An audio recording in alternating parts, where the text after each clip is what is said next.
Salut les gars, aujourd'hui je vais vous faire la tier list des meilleurs mids pour passer Gold sur ce patch 15.2. Donc c'est une tier list pour joueurs de Iron à Gold. Il y a deux grosses nouveautés sur les tier lists pour cette saison. La première nouveauté c'est que les tier lists bas elo et mid elo, donc plutôt Emerald, n'ont aucun rapport. Et du coup je vais te faire deux vidéos. Cette vidéo là qui est une tier list Gold et je vais te faire une deuxième vidéo dans la soirée je pense, tant pis pour l'algo YouTube, des meilleurs mid laners à niveau platine, émeraude, diamant. La deuxième nouveauté, c'est que historiquement, les champions qui sont très forts à bas elo, ça a toujours été les champions qui sont faciles à exécuter et qui scale, donc qui sont forts en fin de partie. Mais là, il y a quelques assassins qui spike niveau 6, qui sont assez forts à bas elo, et je pense que c'est parce que les niveaux 6 sont importants, car c'est là que vont jouer les premiers objectifs. Bref, personne n'écoute les intros de tier list, donc on perd pas de temps, c'est parti. On commence avec Ahri, et tu vois, Ahri, bah typiquement, elle est B tier, c'est pas très haut dans la tier list à bas elo. En vérité, Ahri est pas si facile à exécuter, les gars. Elle est pas si forte en début de partie non plus, elle scale pas si bien, et c'est pour ça qu'elle se retrouve au milieu de la tier list. Akali, bah tu vois, typiquement, historiquement, à bas elo, c'est Sgeg tier, mais on voit qu'elle a des win rates pas dégueu. Donc moi, je vais quand même la mettre en C tier, mais ça se joue entre C et B, donc elle va être en haut du C tier. Et je pense que bah, c'est parce que c'est un assassin qui spike niveau 6, donc souvent tu vas gagner ta lane à ce moment-là, ça va te permettre de récupérer les objectifs. Et même si tu te foires en fin de partie, le fait que tu aies récupéré l'exploit de force va avoir tellement d'impact qu'en fait, le pick n'est pas si dégueu. Anivia, pas dégueu à bas elo sur ce patch, alors j'hésite entre le haut du B tier et le bas du A tier. Non, je vais la mettre en haut du B tier. En fait, comme je t'ai dit, il y a beaucoup d'assassins qui sont forts. Anivia, c'est un champion qui est faible contre les assassins. Souvent à bas elo, vous allez avoir du mal à lane contre eux. Vous allez avoir du mal à lane contre des champions comme Akali, et c'est pour ça qu'elle est pas si haut dans la tier list, même si ça reste un pick ok. Akshan que j'allais oublier, pareil c'est B tier, hein, c'est pas si simple à exécuter. En fait c'est un lane bully et les lane bully de façon générale c'est plutôt des champions haut elo, donc ils se retrouvent B tier sur ce patch. Aurelion Sol, alors il va être tout en bas du A tier. En fait Aurelion Sol c'est un champion qui scale, donc normalement c'est très fort ça à bas elo, mais le truc c'est qu'il scale un peu trop tard, et sur ce patch on va plutôt préférer les champions qui scale un peu plus tôt, bah comme typiquement Malzahar. Alors Malzahar ça ne change pas les gars, hein. C'est la valeur sûre, c'est le meilleur champion du jeu actuellement à bas elo. Il a des win rates de malade. De toute façon, Malzahar a toujours été fort à bas elo.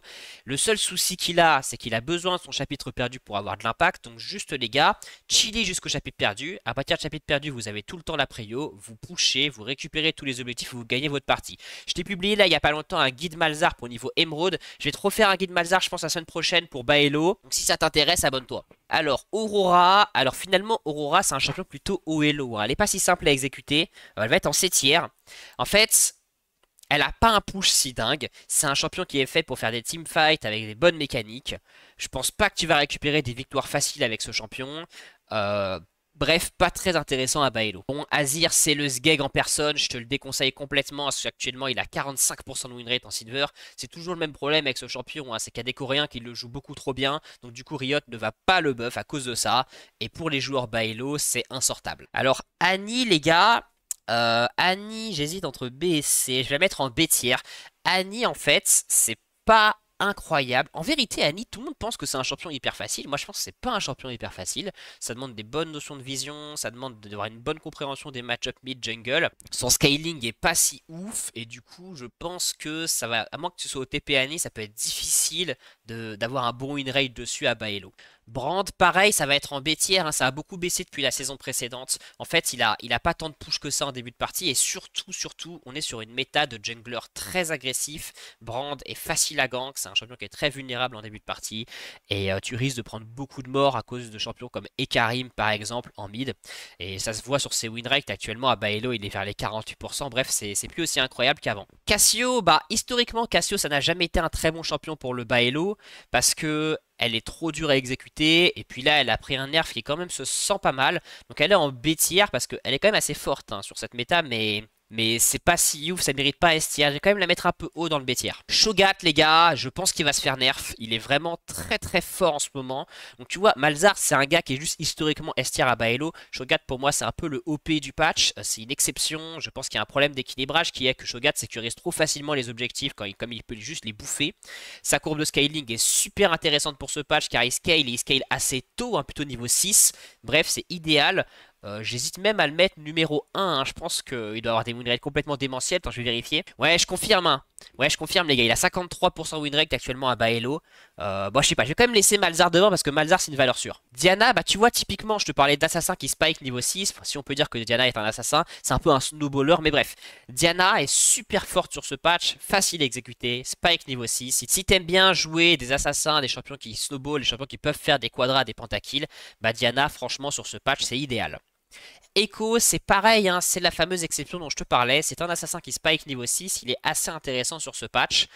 Plutôt fort. Alors, il n'est pas non plus en haut du A tier. Je vais le mettre en bas du A tier. Fizz, c'est la même. En fait, c'est toujours le même truc, hein. Donc, Fizz, tu sais, il est complètement éclaté niveau 1 et 2, mais c'est pas grave. De toute façon, à partir du moment où tu passes 6, tu vas juste buter le mage adverse, récupérer les grubs et récupérer les drakes.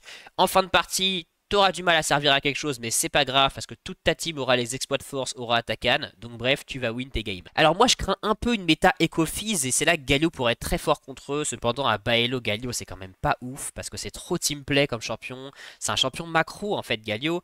Et bah voilà, à Baello, la macro, c'est pas votre fort. Du coup, il est B-tier. Alors je pense qu'il est quand même en haut du B-tier parce que il counter assez bien cette méta AP assassin. Mais remarque, j'hésite entre haut du B-tier et ça dépend. En vrai, les gars, si on parle plutôt Silver Gold, il est en bas du A tier. Si on parle plutôt Bronze Iron, il est en haut du B tier. En fait, vraiment, je vous jure, il y a un truc très bizarre, hein. Allez voir les win rates, vous verrez. C'est que, en fait, la plupart des champions qui sont faibles en Silver montent d'un coup en Gold et sont forts en Emerald. Et beaucoup de champions qui sont forts en Silver s'effondrent en Gold et sont éclatés en Emerald Diamant. Bref, tu verras si tu regardes mes deux tier lists, tu verras la différence. Garen, les gars, je suis convaincu qu'il est super fort sur ce patch. Je vais le mettre en A tier, je vais le mettre même en haut du A tier. C'est dégueulasse. Moi, ça me saoule de mettre Garen parce que j'aime pas quand les gens jouent Garen. C'est insupportable de jouer contre lui, mais il faut dire la vérité. Le champion est intuable en mid. Il va récupérer le push. Tu vas sécuriser les premiers objectifs. Tu vas même scale très très fort. Donc bon. C'est fort Garen les mecs. Gragas, bah c'est pas si mal, hein. Moi je pense qu'il est plutôt bon Gragas. Après comme d'hab, c'est pas si simple de jouer Gragas. Il est B-tier, il est complètement sortable ce patch là. Donc si t'es joueur Gragas, bah vas-y mon sauce, hein. Alors, Wei, ah c'est délicat Wei. En vrai, il est plutôt fort, hein. Il est plutôt bon. On n'est plus sur la méta Wei. En fait, Wei maintenant c'est un champion qui est assez moyen à tous les Elo et fort à haut Elo. J'hésite les gars. Non, je vais quand même vous le mettre en B tier pour une raison assez simple, c'est que moi je vous conseille pas trop de le jouer. Je pense que c'est un peu difficile à jouer. Mais en vrai, c'est complètement sortable, hein. Il est fort en début de partie, il est fort niveau 6, il scale plutôt bien, c'est plutôt un bon pick à Baello. Alors Irelia, elle a pris un nerf des enfers, mais en fait elle était tellement OP qu'elle reste sortable. Elle reste sortable, elle va être en bas du B tier sur ce patch, mais ça reste pas dégueu hein, comme champion. Bah parce qu'en fait si tu passes devant, tu vas snowball tellement fort. En fait vous savez, Irelia c'est encore ce genre de champion. Si tu passes devant, tu vas snowball un truc de malade, mais en fin de partie, je pense que si t'es Silver, Gold, t'arriveras pas trop à t'en servir. Mais c'est pas grave, ta team sera tellement devant que ça passe quand même. Et du coup son win rate, bah il est plutôt pas mal. Et je pense que c'était ça hein, ce que visait Riot sur ce patch. Je pense que ce qu'a essayé de faire Riot sur ce patch, c'est que historiquement, à Baello, c'était vraiment plus tu scale, plus t'es fort comme champion. Et là, grâce aux exploits de force, bah, y a beaucoup de champions qui sont pas vraiment endgame et qui ont des win rates assez intéressants à Baello. Et de ce point de vue-là, bah, je trouve que c'est plutôt un bon changement. Et Merdinger, il est super fort en ce moment à Baello. Quasiment S tier. En vrai, je vais le mettre tout en haut du A tier. En fait, il y a aucun laner sur Terre à part Malzar qui arrivera à contester vos tours. Ils vont tous essayer de forcer la prio niveau 6, niveau 7, niveau 8, niveau 9 pour avoir les objectifs. Ils n'y arriveront jamais. Donc bref, vous allez gagner vos games, quoi. C'est super fort. Je ne mets pas en S tier non plus. Je suis pas convaincu qu'il soit du même niveau que Malzar et Shogat, mais c'est quand même très très fort. Ah, Kassadin, franchement, ça marche pas sur ce patch. En fait, Kassadin, il scale trop tard. En fait, ouais, c'est ça. Il scale beaucoup trop tard. Il scale pas niveau 6. Et c'est pas comme Malzar, vous voyez. Il va scale quand il aura un item, deux items, niveau 11, niveau 16. Et c'est souvent à des moments où la partie est terminée. C'est pour ça que sur ce patch, c'est pas idéal Kassadin. Katarina, actuellement, elle est en Sgeg tier. Il y a beaucoup trop de champions qui la counter, qui occupent le mid actuellement. En plus, c'est un champion qui est vraiment orienté kill et pas orienté objectif. Or, sur cette saison, plus que jamais, les kills, c'est nul. C'est pas ça qui te fait gagner la partie.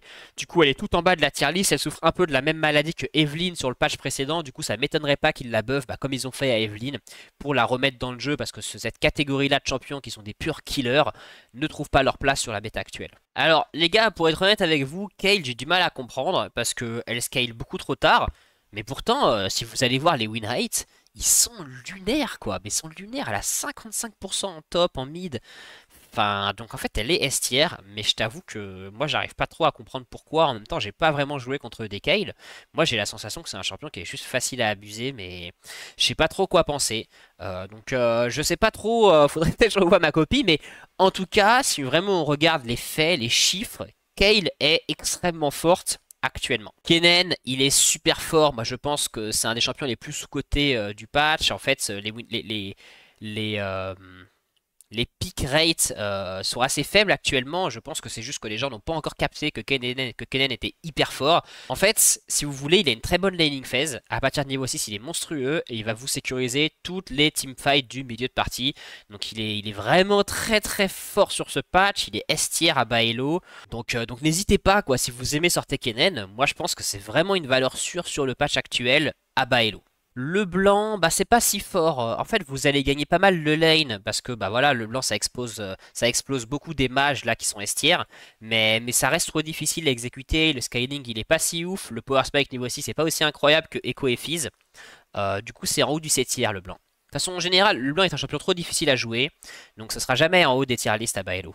Lissandra, les gars, bah, c'est un mage qui a un power spike niveau 6, qui est très fort en teamfight. Du coup, elle est tout en haut. Alors, je vais pas non plus la mettre en S tier. Enfin, ça dépend à quel elo tu joues, mais on va la mettre tout en haut du A tier. Si t'es joueur mage, actuellement, c'est un des meilleurs mages du patch grâce à sa capacité de teamfight niveau 6, qui va vous permettre de récupérer tous les objectifs mid-game, de récupérer l'exploit de force. Enfin bref, de gagner la partie assez confortablement. Lux, monstrueuse sur ce patch. Elle a des énormes win rates, c'est super fort. De toute façon, Lux à bas elo, les gars, c'est vraiment trop puissant. Vous avez juste à push la lane en boucle, à récupérer les objectifs. J'avais fait une vidéo un peu trollesque sur la saison d'avant où je te montre qu'on peut passer gold avec Lux sans affronter son vis-à-vis en faisant juste lancer ses sorts dans la wave. C'est du troll mais c'est réel, ça marche encore sur ce patch. Si ça t'intéresse, je t'en ferai une vidéo pour te montrer que ça marche sur ce patch. Mais bref, Lux c'est super fort, c'est S tier. Naafiri, pareil, un assassin facile à exécuter qui spike niveau 6, c'est comme Echo et Fizz mais en plus fort parce que en plus elle est encore plus facile à exécuter. Donc elle est S tier, Naafiri. Je vais quand même la mettre devant Kayle parce que Kayle, en fait, pour vous dire la vérité, hein, je l'ai mise aussi haut grâce à ses win rates, mais elle est pas tant jouée que ça. Naafiri, pour le coup, je suis vraiment sûr, je suis vraiment convaincu. Et il y a beaucoup, en plus, il y a beaucoup de data. C'est sûr qu'elle est forte. Donc bref, Naafiri, c'est sans doute le meilleur assassin pour l'instant à Baello sur ce patch en mid. Bon, les gars, Orianna, c'est trop dur. Jouez pas Orianna, c'est vraiment trop compliqué. Vous êtes trop vulnérable au gank. Vous allez vous faire abuser par des Karim. Mauvais bail à Baello. Panthéon, actuellement, il est super fort. Moi, je pense qu'il va se faire nerf. Je vais pas non plus le mettre S tier à Baello parce qu'il scale pas si bien. Mais si tu le joues correctement, tu vas tellement rouler sur ta lane que tu vas terminer la game assez vite. Quand tu joues Panthéon, c'est vraiment indispensable de récupérer tous les premiers objectifs et l'Hérald parce que tu veux finir la partie très très vite. Donc, bref, c'est en haut du A tier. Je le mets même devant Lissandra. Il est monstrueux. En vrai, je me demande si je devrais pas mettre un S plus tier. Non, je vais pas le faire parce qu'il n'y a pas de champion complètement crack broken sur ce patch. Mais si j'avais mis un S plus tier, tu vois, ce serait Malzar Lux. Et j'aurais mis Panthéon et Lissandra en S tier. Qiyana, c'est une sgeg, c'est trop dur à jouer. Vous allez vous faire abuser par tous les champions de la méta, tous ces ranges là qui sont juste trop forts pour Qiyana. Mauvais bail à Baello. Smolder, pareil, le roi des sgeg. Ils ont beau l'avoir buff, ça marche pas. En fait, c'est un peu le même délire que Kassadin. Il scale beaucoup trop tard. Vous allez juste être faible en début de partie. Vous allez perdre l'exploit de force. Ça marche pas, Smolder sur ce patch. Non, je vais juste revoir ça. Le mettre ici quand même parce que c'est possible de le sortir alors que Azir c'est vraiment pas possible. Ryze, bah franchement c'est pas dégueu sur ce patch Ryze. Moi je te conseille pas trop de le jouer parce que c'est un peu dur à exécuter. Mais il est en haut du A tier, c'est un mage qui s'en sort plutôt bien en ce moment Ryze. Alors Syndra c'est fort mais c'est un peu pareil. En fait moi je pense qu'elle est censée être tout en haut. Mais les junglers actuellement la counter un peu trop et du coup elle va être en A tier. Je la mets juste derrière Lissandra. En fait son scaling est intéressant parce que c'est niveau 6 qu'elle scale. En fin de partie elle est monstrueuse. Il faut juste jouer très safe, très passif. Je te ferai des guides. Enfin, si tu regardes ma chaîne, je te ferai des guides Syndra, tu verras. Mais c'est assez fort sur ce patch. Sylas, bah c'est pas mauvais parce que en fait Sylas c'est un peu qui tout double quoi. C'est soit tu gagnes ta laning phase, tu vas dominer l'autre et tu vas pouvoir avoir tout le temps la prio, soit tu la gagnes pas et c'est la sauce. Donc je le mets avec Irelia, c'est un peu la même catégorie. C'est des champions assez qui tout double, soit tu roules sur la game, soit tu vas pas faire grand chose. De façon générale, moi je te conseille pas à Baello parce que c'est un peu trop difficile à jouer, mais c'est plutôt sortable sur ce patch. Veigar c'est fort mais la courbe de scaling est pas assez intéressante. En fait il scale un peu trop tard les gars, Veigar. Pour autant ça va C'est pas mauvais. Vas-y, je vais le mettre avec Galio. Pour moi, c'est un peu la même team. Il est en haut du B tier. Ça va, ça va. Ça va, mais c'est pas incroyable. Talia, de toute façon, c'est trop dur à jouer à Baello, donc je la mettrai jamais en haut. En l'occurrence, non, moi je pense pas que vous allez gagner énormément de parties. Pour autant, ça va parce que elle a son ulti qui lui permet de décaler niveau 6, qui est assez intéressant sur cette méta. Elle va dominer la lane contre pas mal des champions qui sont méta en ce moment. Je vais la mettre en bas du B tier. Talon, c'est une catastrophe en ce moment à Baello. Il a des win rates juste beaucoup trop mauvais. Enfin, tu spike niveau 2, mais ça te permet pas de sécuriser la lane. En fait, Talon, c'est un peu comme Katarina, c'est un killer. Il est pas si fort pour récupérer les objectifs. Et les killers sur ce patch, ça paye pas. Donc je vais mettre en Sgeg tier avec Katarina. Swain, c'est hyper fort, hein. En fait, c'est simple, hein, son ulti, niveau 6, est juste trop fort sur les fights du milieu de partie. Et du coup, ça fait qu'il est S tier. C'est très dur à contester. La laning phase, elle est solide. Il counter bien les champions de la méta actuelle. Donc c'est S tier, Swain, actuellement à Baello. Twisted Fate, il y a vraiment des gens qui jouent Twisted Fate à Baello. Bof, moi je pense que c'est trop dur. C'est en bas du B tier. Vel'Koz, il est très fort sur ce patch, hein. Il est vraiment fort sur ce patch parce qu'il a une bonne laning phase en début de partie. Il a un bon power spike niveau 6. Il est plutôt bien pour zoner des objectifs. Après, il est vulnérable au gank quand même. Donc, c'est pas non plus la panacée. Je vais le mettre dans la team Syndra. C'est un peu la même histoire. Xerath, c'est la même team que Vel'Koz, si ce n'est qu'il est un petit peu chouïa moins sortable en ce moment. On va le mettre là. Mais c'est tout à fait crédible comme champion actuellement. Victor, bah ils ont beau l'avoir nerf, il est toujours fort. Alors il est plus en S tier, mais il est bien en A tier. Je vais mettre avec Lissandra. En fait, c'est simple. Il était OP le patch d'avant, hein. Enfin, ça fait 2 patchs qu'il est OP. Et là, ils l'ont juste rendu fort, quoi. Alors, il a tout ce qu'il faut pour briller, hein. C'est un mage qui est bien, qui spike niveau 6, qui scale, il scale suffisamment tôt. Donc c'est très bien, il n'y a rien à dire. Tout à fait sortable, Victor. C'est comme Lissandra, c'est comme Syndra. Vous pouvez complètement monter facilement avec ce champion à Baello. Alors Vex c'est fort mais c'est pas si incroyable. En fait Vex vous savez son 6 il est fait pour faire des décals et faire des kills faciles sur des joueurs un peu squishy, sur des ADC, sur des supports, sur des brands, tout ça. Pour autant vous voyez c'est pas non plus une sécuriseuse d'objectifs. Donc elle est forte hein. Elle est forte mais elle est pas incroyable. Je vais la mettre ici là au milieu du A tier. Vladimir sur ce patch il a tout pour plaire parce qu'il est censé scale au bon moment. Seulement à Baello vous farmez pas assez donc vous allez scale un peu trop tard et ça change tout, hein. Sur ce patch entre scale à 10 minutes et scale à 16 minutes ça change la donne parce que 16 minutes c'est trop tard, t'as déjà perdu la game. Du coup il est pas si haut sur la tier list Baello, mais si t'es un très bon farmer en fait il est plutôt en haut. Donc bref, je vais le mettre avec Veigar, hein. C'est un scaler mais un scaler qui scale un peu trop tard mais qui reste sortable sur ce patch. Les frères Cringer. Alors, les frères Kenjar, Yasuo, Yon. Yon, il sort plutôt bien parce qu'en fait, il spike plus fort que Yasuo au niveau 6. Qu'est-ce qui se passe avec mon curseur? Donc, Yon, c'est plutôt B tier. Je vais le mettre au milieu du B tier. Alors que Yasuo euh, spike pas assez bien, pas assez fort en phase de lane. En plus, la mid lane, depuis qu'elle a été agrandie, ça rend Yasuo plus vulnérable au gank. Donc, ce sera plutôt C tier. C'est pas ce gag tier non plus. Ça se fait. Mais c'est vraiment pas fort, quoi, Yasuo sur ce patch. Z, franchement pas horrible, hein. Tu sais, c'est ce que je te disais au début. Z, moi je l'avais mis en Sgeg tier avant, mais en fait maintenant le fait d'avoir un Power Spike niveau 6 est tellement fort que ça lui permet de remonter la tier list et je vais le mettre avec Yon en B tier. Et enfin Zoé, alors avec Zoé c'est super, tu vas prendre plein de kills en début de partie, puis tu vas perdre la game parce que tu ne feras rien de ces kills. Donc c'est en C tier, je te la mets par là. C'est trop dur, enfin les parties durent trop longtemps à bas niveau pour que ce champion soit intéressant, hein. Zoé, super, enfin tu prends des kills en début de partie, mais tu vas pas gagner comme ça. Donc bref, sans C tier, est-ce que j'ai oublié quelqu'un? Ouais, j'ai oublié Ziggs. Ziggs, il est plutôt bon parce qu'il casse facilement les premières tours. Pour autant, il n'est pas incroyable non plus, car il est un peu trop faible dans la rivière. Donc c'est par là, c'est avec Way, c'est avec Anivia, c'est la team B tier. Et je crois que c'est tout. Donc voilà pour la tier list. Alors attends, je vais juste faire une dernière révision parce que souvent, quand je relis, je réalise que j'ai abusé parfois. Ouais, sur Harry, j'ai abusé. En vrai, Harry, j'ai un peu exagéré. Elle est quand même meilleure que tous ceux qui sont autour d'elle. En fait, Harry, pour moi, c'est plutôt ici. C'est plutôt A tier. C'est dur, ça vaut pas Lissandra, Syndra, c'est pour ça que j'avais mis basse, mais elle ne mérite pas d'être si basse non plus. Ah, il y a Mel que j'ai pas mis. Bah écoute, c'est quoi mon sauce? Ce truc là pas beau, là on va dire que c'est Mel. C'est simple, Mel elle est OP. Voilà, je te le dis, elle est OP, elle va se faire nerf. Je la mets en S tier. Bah après tu arriveras pas à la jouer parce qu'elle va être ban. Mais non non, Mel en mid c'est OP. Voilà, c'est dit. Elle est vraiment très forte. Je réorganise juste les S tiers. Ouais, ça me semble ok. Moi, je vais peut-être mettre Naafiri un peu plus haut. Kennen c'est un peu plus dur à exécuter. Swain aussi un peu plus haut. Ici ça me semble ok. Je vais quand même mettre Lissandra et Victor un peu au-dessus de Panthéon qui je pense, même s'il est fort, le fait qu'il scale pas va te coûter trop cher à Baello. Galio, j'hésite à le monter là. Allez, allez, je le monte Galio. Allez, je le monte. Mais c'est kiff-kiff, hein. C'est comme je te dis, ça dépend si tu joues plutôt en bronze ou en gold. Si t'es gold, c'est plutôt là. Si t'es bronze, c'est plutôt en bas. Et voilà pour cette tier list. Si j'ai oublié ton champion, dis-le moi en commentaire, je te dirai où il se situe. Et si tu joues plutôt en platine, émeraude, low, diamant, et bien il y a la deuxième vidéo qui arrive de la tier list mid et low. Allez, à plus!